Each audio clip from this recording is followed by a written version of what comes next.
offender or amuse seems greater than the potential to enlighten. Lisa Kemmerer, who is speaking at this conference, makes a similar admission in her introduction to Sister Species. This is a quote from Lisa. "I am one of those many white, middle-class female vegans whose voices dominate Western animal activism. My whiteness limits my effectiveness as an activist," end quote.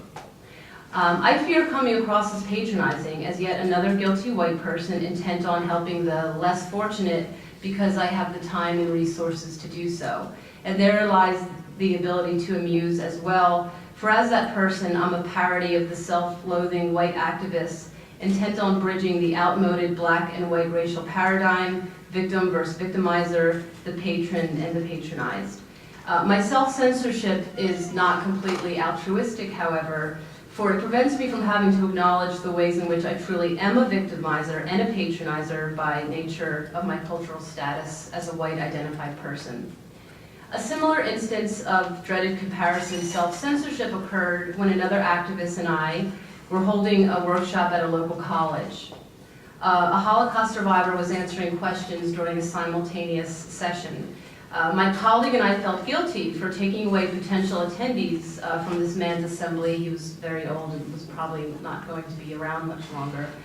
And we wondered if we should tell people who came to see us talk to go listen to him instead.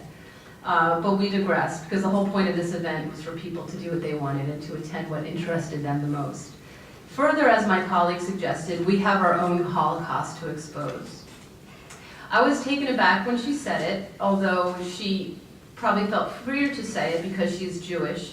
We decided that this crowd at this college was not the crowd to lay this term on when there was a Holocaust survivor speaking in the next room. Although in a way, and I even hate to say it, it somewhat felt apt. For news at that time was reporting stories from South Korea of animals being buried alive by the millions to prevent spread of foot and mouth disease and bird flu. Images of screaming pigs, I know that's anthropomorphizing, but okay, piled upon each other in earthen pits were fresh in our memories. One picture showed an open-mouthed pig amongst others of his or her kind, staring in horror from an online news source. And I was reminded of a poem by Paul Celan, who survived the Holocaust, called Tenebrae, in which he describes Jews in gas chambers as, quote, clawed and clawing, end quote, against each other. I then wondered if that cognitive association was ethically appropriate, for I was comparing the suffering of humans and non-humans in a culture that sees human animalization as vilification. Likewise, artist Suko writes of her visits to slaughterhouses, quote, the Holocaust keeps coming to mind, which annoys the hell out of me. I'm annoyed I don't have more power in communicating what I've seen apart from stuttering, it's like the Holocaust, end quote. Less restrained, dreaded comparison projects have failed, but activists can learn from these disappointments. In 2003, PETA began the Holocaust on Your Plate campaign, juxtaposing images from concentration camps and factory farms. The traveling demonstration included the words of prominent Jewish activists to go with the images. Public response to PETA's campaign was largely hostile. The Anti-Defamation League, with a stated mission to fight anti-Semitism and all forms of bigotry, was especially critical. Eventually, PETA President Ingrid Newkirk issued an apology, though not a retraction of the actual message of this campaign. In defense of PETA's dreaded comparison campaigns, for they also compared using images of slavery and Native American genocide, Joy Marie Provis argues that its critics are missing the point. For the images are meant to evoke compassion, this is a quote, to help people empathize with animals as they would with humans.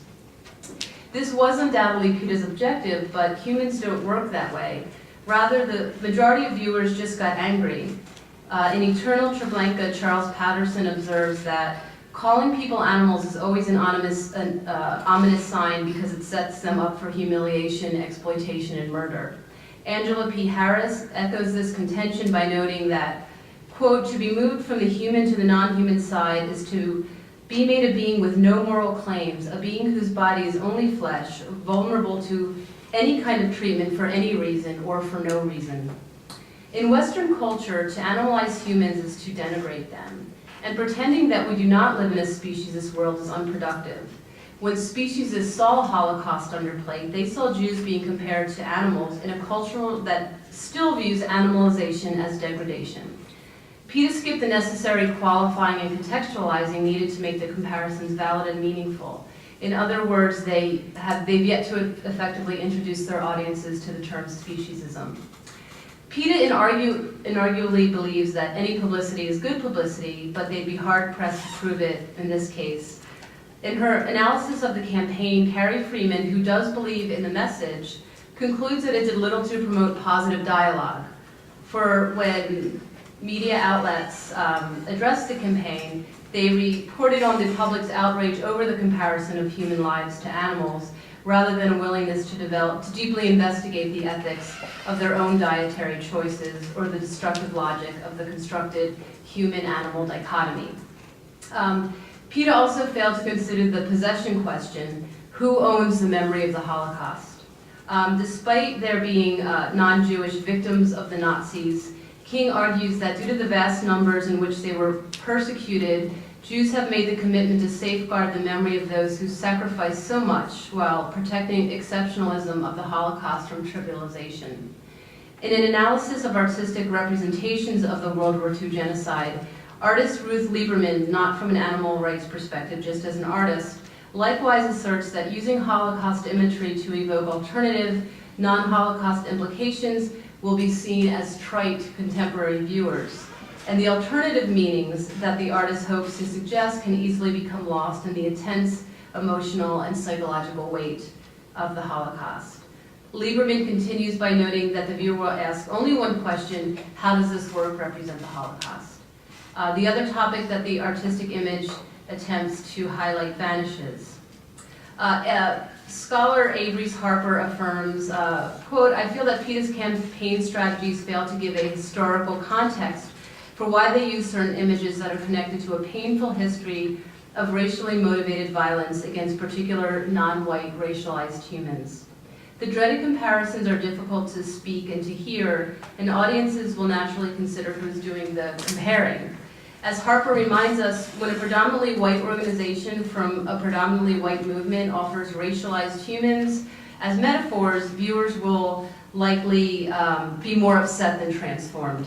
Further, it is likely to assume that PETA simply did not care what racialized humans thought if such humans were not their target demographic." Harper also homes in on the dreaded comparison's power. They can level the hierarchy of suffering by considering not just the victims of oppression, but the victimizers, both those directly responsible for inhumanity and those indifferent to it. Harper also emphasizes that one can be both an oppressor and of the oppressed. This breaks down the typical victim-perpetrator binary, and it's useful in encouraging others to expand their ideas of what abuse of power looks like, from slavery to the massacre of indigenous people, to the overt barbarity of concentration camps, to the subtleties of our diets. I just want to skip a little because I know I always time myself incorrectly.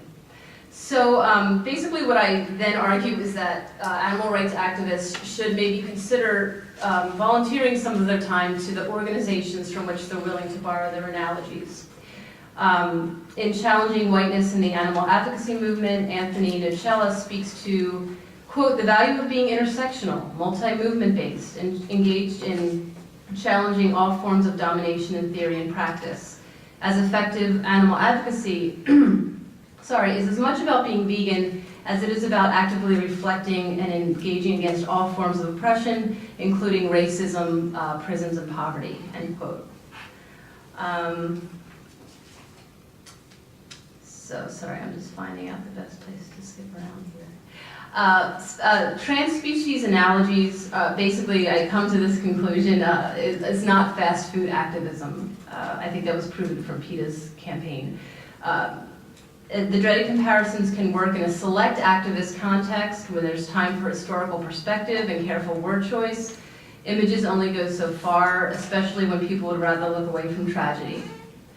For example, it is most often, and not just the tragedy of non-humans, in slaughterhouses it's often marginalized American workers such as immigrants and people living in poverty who work in slaughterhouses, a work environment with the highest employee turnover rate in North America, which people are probably aware of.